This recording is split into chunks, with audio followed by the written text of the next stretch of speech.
बिस्मिल्लाहिर्रहमानिर्रहीम बिस्मिल्लाहिर्रहमानिर्रहीम welcome to home biology د نن ټاپک چې دی هغه د ګاوټي ارتریټس د کلاس 10 بایولوژي دا او چپټر نمبر 13 دی د ټول اخرنی ټاپک دی ګاوټي ارتریټس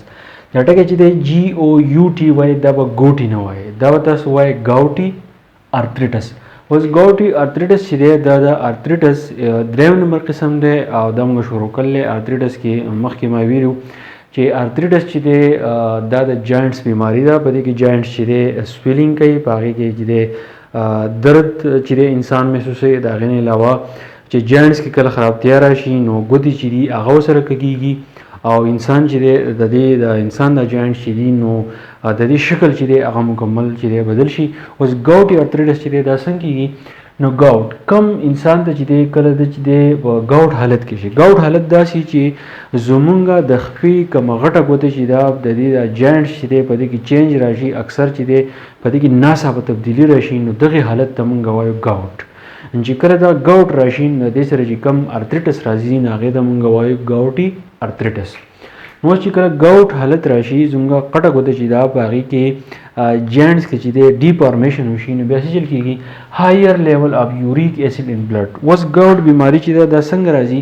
دا چې کله زموږ په جسم کې یوریک ایسډ سیوا شي اوس چې کله دا یوریک ایسډ چې دی دا راځي د کوم ځای نه او بیا دا یوریک ایسډ چې دی دا څه کار کوي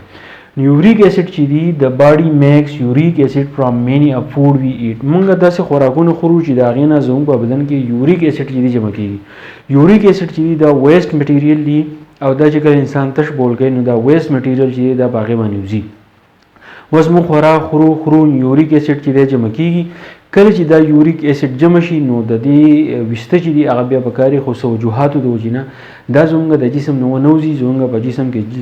چې دی دا جمع شي نو بیا څه چلو شي ټو مچ یوریک ایسډ کاز ډیپازټس کارډ یوریک ایسډ کرسټل نو ډېر زیات یوریک ایسډ چې دی دا جاینټس ته لاړ شي په جاینټس کې دا جمع شي او دا یوریک ایسډ چې دی د دې دا شکل چې دی کرسټل شکل چې دی دا جوړ شي دا کلک شي دا دانې شي او جاینټس ته چې دی ځان ورسي نو دا چې کله ځان جاینټس ته ورسوي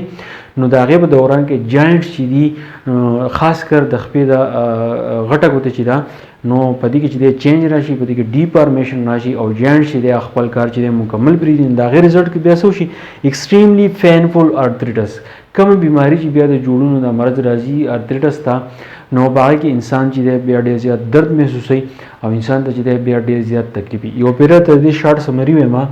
چې ګاوټي ارتریټس داسې بیماری ده چې کله زموږ په جسم کې یوریک ایسډ ډېر زیات سیوا شي او دا یوریک ایسډ چې دی دا په تشو بول کې نه وځي نو دا یوریک ایسډ چې دی دا په جاینټس کې جمع شي او دا کرسټل شي دا دانې شي سالډ شکل ته بدل شي او دا به جاینټس ته نقصان رسوي خاص کر زموږ د خپو چې کومې غټې ګوتې دي هغې ته چې دی نقصان رسوي او د هغې سره سره نور جاینټ چې دی د ځان سره خرابوي نو انسان ته چې دی بیا ډېر زیات تکلیف وي هغه تکلیف او درد چې دی به انسان چې دی نشي برداشت کولی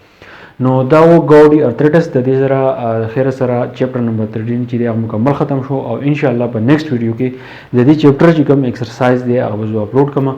شیر یې کړئ او که نه وي نو چینل چې دی ضرور سبسکرایب کړئ تھینک یو ډېر مننه